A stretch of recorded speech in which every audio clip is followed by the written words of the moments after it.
జగన్మోహన్ రెడ్డి గారు వస్తే నుంచోమంటే నుంచుంటాడు, కూర్చోమంటే కూర్చునే వ్యక్తి. ఈరోజు ఏకంగా చూస్తున్నాం, కేసీఆర్ గారి ఆలోచన ఒక్కటే, పోలవరం అయ్యేదానికి లేదు. పోలవరంలో ఉన్న 30 మండలాలు వెనక్కి తీసుకోవాలని ప్రయత్నించే వ్యక్తి కేసీఆర్ గారు. అంతేకాదు మన పోర్ట్ మచిలీపట్నం పోర్ట్ తెలంగాణకి ఇవ్వాలని ఆయన ఏకంగా కేంద్ర ప్రభుత్వానికి లేఖ రాస్తాం జరిగింది. ఇదేమన్యాయమని అడుగుతున్నా. జగన్మోహన్ రెడ్డి గారు పాదయాత్ర చేశారు, ఏనాడైనా మోడీ గారు వ్యతిరేకంగా మాట్లాడారని అడుగుతున్నా. మాట్లాడారా? లేదు. కేసీఆర్ గారు ఆంధ్ర రాష్ట్రాన్ని ఇంత ఇబ్బంది పెడుతుంటే ఏనాడైనా కేసీఆర్ గారు వ్యతిరేకంగా మాట్లాడారా? మాట్లాడలా.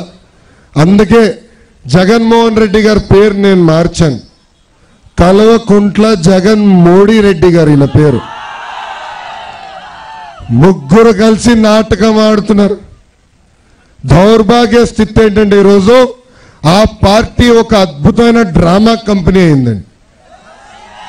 నాటకాలు వేసే కంపెనీ అమ్మా. మనం చూసాం కోడి కత్తి వ్యవహారం. ఇంత చిన్న కత్తి,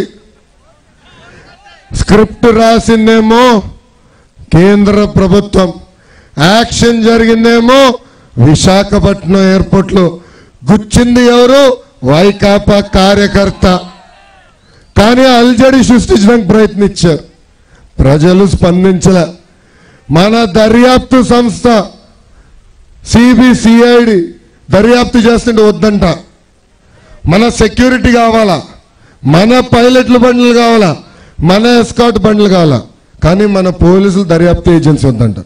ఎన్ఐఏని తీసుకొచ్చారు. ఏకంగా వాళ్ళు బాంబ్ బ్లాస్ట్ జరిగినప్పుడు దర్యాప్తు చేసే వ్యక్తులు వాళ్ళని తీసుకొచ్చారు. వాళ్ళు ఏం చెప్పారు? మీ కార్యకర్తనే గుచ్చాడ్రా బాబు అని వాళ్ళు చెప్పారు. ఆ డ్రామా అయిపోయింది. తర్వాత రెండో డ్రామా వచ్చిందండి. ఏం డ్రామా? ఆవు అంబులెన్స్ డ్రామా. ఏం డ్రామా? ఆవు అంబులెన్స్. ఆయన ఒకటి ఇట్లా ఒక సభలో మాడుతూ ఒక మాట అన్నారు, 108 కొడితే అంబులెన్స్ రావట్లేదని. అప్పుడే కుయ్యి కుయ్యి కుయ్యి అని అంబులెన్స్ వచ్చింది. ఈయనకు కాలింది. అప్పుడు ఒక మాట అన్నాడు ఆయన, ఇది చంద్రబాబు నాయుడు గారు అంబులెన్స్, డ్రైవర్ నేను తెలుగుదేశం పార్టీ పంపించిందని అడిగాడు. పాపం ఆ డ్రైవర్ గారు అనుకున్నారు, ఎందుకురా బాబు ఈ గోలని నేను వెళ్ళిపోయారు. తర్వాత రికార్డులు తిరిగేస్తే అక్కడ రాస్తుంది, ఒక వైకాపా కార్యకర్త జగన్మోహన్ రెడ్డి గారు సభకు వస్తూ యాక్సిడెంట్ అయింది. ఆ కార్యకర్తని హాస్పిటల్ తీసుకెళ్తుంది ఈ అంబులెన్స్. ఎంత అన్యాయం అండి. ఇంకో పక్కన కరెక్ట్గా 3 రోజుల తర్వాత ఇంకొక సభలో ఆవు వచ్చిందండి. ఏమొచ్చింది? ఆవు. ఆవు వస్తే ఆవుని పట్టుకున్నాడు ఆయన. ఇది చంద్రబాబు నాయుడు గారు ఆవు, తెలుగుదేశం పార్టీ ఆవు పంపించిందంటారు. పాప ఆవు అనుకుంది, ఎందుకురా బాబు ఈ గోలా అని వెళ్ళిపోయింది. అంటే ఆవుని చూస్తే చంద్రబాబు నాయుడు గారు గుర్తొస్తున్నారు, అంబులెన్స్ చూస్తే చంద్రబాబు నాయుడు గారు గుర్తొస్తున్నారు. అంతెందుకు ఆంధ్ర ప్రజల్ని చూస్తే కూడా చంద్రబాబు నాయుడు గారు ఈరోజు జగన్మోహన్ రెడ్డి గారు గుర్తొస్తుంది. అందుకే ఆయన ఎప్పుడు అంటే ఎక్కడుంటాడైనా? హైదరాబాద్. అంటే జగన్మోహన్ రెడ్డి గారు పరిగెడతారు హైదరాబాద్కి, లోటస్ పాండ్లో ఉంటాడు. మన అమరావతి ఏదమ్మా? అమరావతి కదా, మన రాజధాని ఎక్కడ? అమరావతి కదా, అక్కడ ఉండాలి కదా ఈయన. కానీ ఉండరు. అంటే హైదరాబాద్కి వెళ్తారు. ఎందుకంటే ప్రజల్లో చూసాక అర్థమైపోయింది చంద్రబాబు నాయుడు గారే మళ్ళీ ముఖ్యమంత్రిగా రాబోతున్నారని.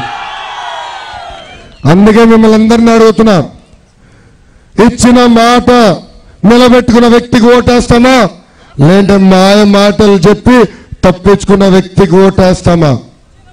పసుపు కుంకుమ పెట్టే వ్యక్తికి ఓటేస్తామా, పసుపు కుంకుమ చెరిపే వ్యక్తికి ఓటేస్తామా అని ఒక్కసారి మనందరం ఆలోచించాలి. అంతేకాదు ఆంధ్రుల హక్కుల కోసం పోరాడే వ్యక్తికి ఓటేస్తామా, లేదంటే ఆంధ్రుల ఆత్మ గౌరవాన్ని తెలంగాణకి తాకట్టు పెట్టే వ్యక్తికి ఓటేస్తామని ఒక్కసారి మనందరం ఆలోచించాలి. ఈరోజు నా పక్కన ఇక్కడ చూస్తే శ్రావణ్ ఉన్నాడు, అబ్రహాం గారు ఉన్నారు. నాకు ఇప్పుడు కూడా బాగా గుర్తు, నేను చైనా పర్యటనకి వెళ్ళే ముందల శాసనసభ జరిగింది. శాసనసభ అయిన తర్వాత ఆ రోజు సెషన్ అయిన తర్వాత సర్వేష్ అన్నతో నేను భోంచేశాను. ఇప్పుడు కూడా చాలా బాధేస్తుంది. ఆయన ఒకే మాట అన్నారు, అప్పుడు కూడా ఇన్ని కాగితాలు పెట్టుకుని తిరిగిన వ్యక్తి, మీ రోడ్ల కోసం, మీ ఇల్లు కోసం, మీ తాగునీటి స్కీముల కోసం అహర్నిశలు పోరాడిన వ్యక్తి సర్వేష్ అని నీ సభాముఖం తెలుపుతున్నా. చంద్రబాబు నాయుడు గారు పదే పదే చెప్పారు, బాక్సైట్ మైనింగ్ నెట్టి పరిస్థితులు ఎలా చేయను, ఆ లీజు కూడా రద్దు చేసిన వ్యక్తి మన ముఖ్యమంత్రి నారా చంద్రబాబు నాయుడు గారు. కానీ ఈరోజు సర్వేష్ అన్న మన మధ్యలో లేరు. కానీ ఒక అద్భుతమైన వారసుడిని వదిలేసి వెళ్ళారు.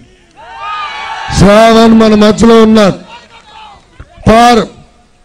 శాసనసభలో కానివ్వండి, అదేవిధంగా క్యాబినెట్ మీటింగ్లో కానివ్వండి, ఎప్పుడు మీకోసం పోరాడే వ్యక్తి శ్రావణ్. చాలా కష్టపడుతున్నాడు, అహర్నిశలు శ్రమిస్తున్నాడు. మీ దగ్గర పుట్టిన వ్యక్తి, మీకు అందుబాటులో ఉన్న వ్యక్తి, మీకోసం అహర్నిశలు కష్టపడే వ్యక్తి మన శ్రావణ్ అన్నని సభాముఖం తెలుపుతున్నాడు. అదేవిధంగా సోమన్న కూడా నన్ను ఎన్నిసార్లు కలిసిన మీ సమస్యల గురించి అడిగారు.